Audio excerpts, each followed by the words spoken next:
Andrew McCART, IFL TV in association with MTK Global. Well, I would say I was delighted to be joined by Mikaela, but like I said before I pushed record there, Mikaela Maya, my heart goes out to you, because obviously the last 48, 72 hours or whatever it was has been an absolute nightmare for you. Can you just tell me how you're feeling at this moment in time and what you felt when out in Vegas when that test came back positive? I literally woke up to a phone call at like 7 a.m.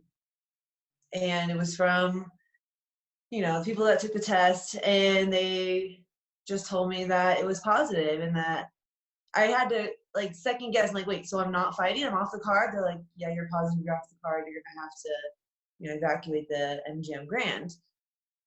And the first thing that came out of my mouth was, but I have the antibodies. I already had it, because my test from the week before, when I was in Houston for training camp, as part of the protocol, we had to have an antibody test and a COVID test done before we flew out to Vegas.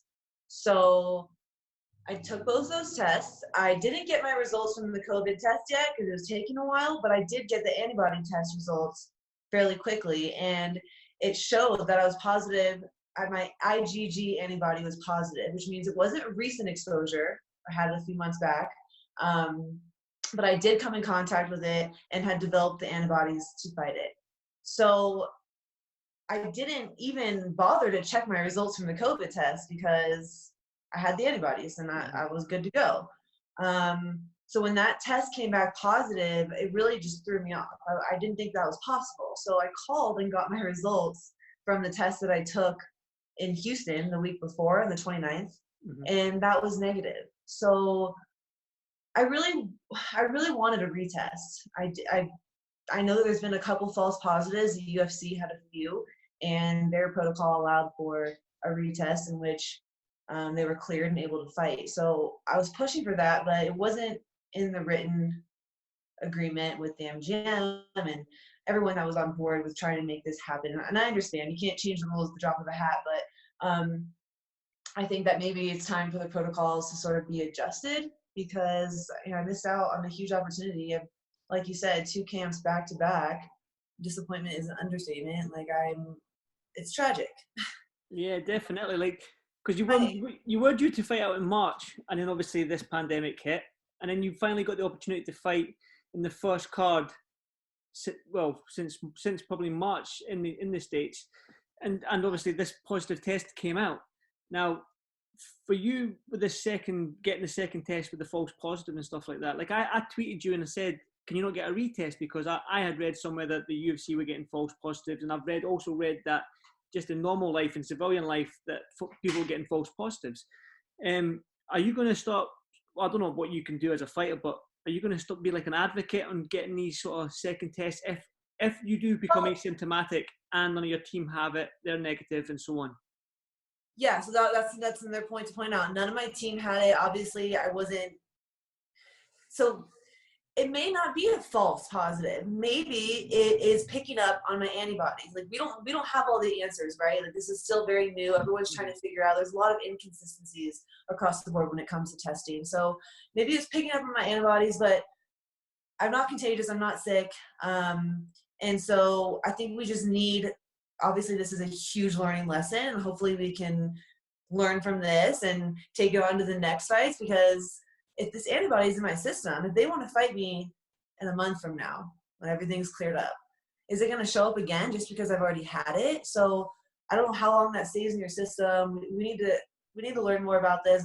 Everyone needs to be educated on it, because I don't want to miss out on another opportunity to fight as a co-main event on ESPN. I've worked really hard in my career to gain that, to be able to have that opportunity and gain that status. So it's a shame, and I think that I was the guinea pig, unfortunately, but I've been the guinea pig for women's boxing my whole life. This is just, it's all new. We're all learning as we go. So well, it's good to see you smiling and laughing. That's the main thing. It is still good that excuse the pun in the boxing terminology, you've took it on the chin, which is good to see. I mean, this is like something from Coach Al's teachings. Like Coach Al doesn't allow me to be upset over things that I don't have control over, you know. And I have a really great supportive team. Everyone's like, look, there's nothing you can do. We're gonna get through this. We're gonna get back into training camp, and you'll have another opportunity. Like, don't worry about it. So, I've had a lot of support in that sense. And Coach Al is right. You know, I can't stress about things that I can't control. So, what am I gonna do? I had a 13-hour car ride home where I felt sorry for myself, and that's all. I'm gonna allow. I just gotta keep going, pull it together, and keep going. Yeah, that's the right attitude to have, because like, what can you do? I mean, it's like you said, it's out of your control, sort of thing. But in terms of that, have you spoke with Bob Arum, anyone within the Top Rank sort of company, that your next date or anything like that? Yeah, my manager has, and assuming that this gets all cleared up, you know, I took another test out here right when I got back to Denver. So I should have the results in a day or two, and you know, we'll get this whole case cleared up and get on the card as soon as possible. So they said, assuming everything is cleared, mid-July. So I'm basically halfway through camp. Like I've already a long camp, a very, very long camp. So that's how I'm like picturing it. Like, okay, I still have the second half of my camp to get done. And hopefully I'll be in the ring really soon, sooner than later. Does it frustrate you though, Mikaela, because you were asymptomatic? I mean, when you took the test, I guarantee you're ready to fight within 2 days. You know what I mean? You're fighting fit, so to speak. You're ready to go. You're fit. There's no symptoms or nothing. None of your team have it. And the fact that you got a positive test, like were you more frustrated than anything? Yeah, of course. And I mean, it was so cutthroat, you know, for something that we don't know a lot about yet, and there could have been a mistake. It was just very cutthroat. And I had to pack my bag the day that I should have been weighing in for my fight. You know, I'd already cut the weight. Everything is ready. The hard work is done. And I'm packing up my bags and getting in the car to drive home to Colorado by myself. I'm just like, why is this happening to me? I can't believe this is happening to me. I was like in shock.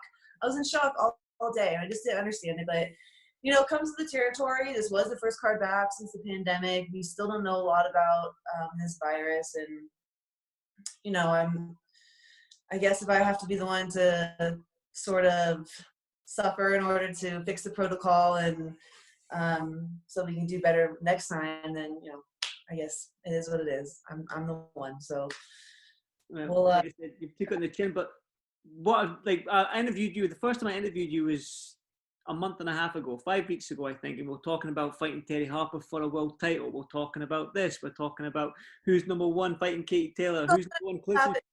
And now, yeah, it's still going to happen, definitely. But it's like we went from there to like talking about this. It's just surreal.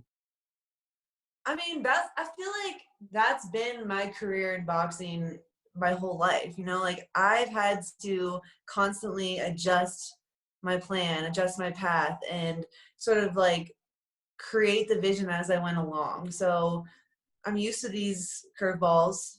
Just gonna roll with the punches and keep persevering, and you know, we'll figure it out. I'll be back in the ring soon. I'm still gonna be world champion. I'm still gonna take the belts from all these girls. There you go. A smile on your face as well. So July, do you think it's July that Top Rank have said that they're hoping to get you back out? Yeah. That's good news. Well, Mikaela, I know you've got other interviews to do today. Have you got anything you'd like to add? Anything you'd like to say to your fans that maybe will want to tune in on ESPN that night? Yeah, everyone's been so supportive. I really appreciate it. You know, I haven't responded to anything on Instagram, but everyone's just really wished me well and made me feel a lot better, lifted my spirit. So I appreciate that. And, you know, I feel sorry for my opponent too. I know she worked really hard to be there, and she, you know, not a lot of girls are willing to take that fight, and that's the circumstances. So she did that. Props to her, and hopefully we can get back in the ring with her for the next fight. So I still want to give her that fight. Definitely. Well, Mikaela, stay safe, and hopefully the next time I interview you, it'll be you've got a fight date, you're ready to fight, or maybe after your fight when you've won your fight. We'll get some positive out of this, which is good. Okay. Okay. All right, thank you, Mikaela, and speak to you soon. Okay, bye. Bye-bye.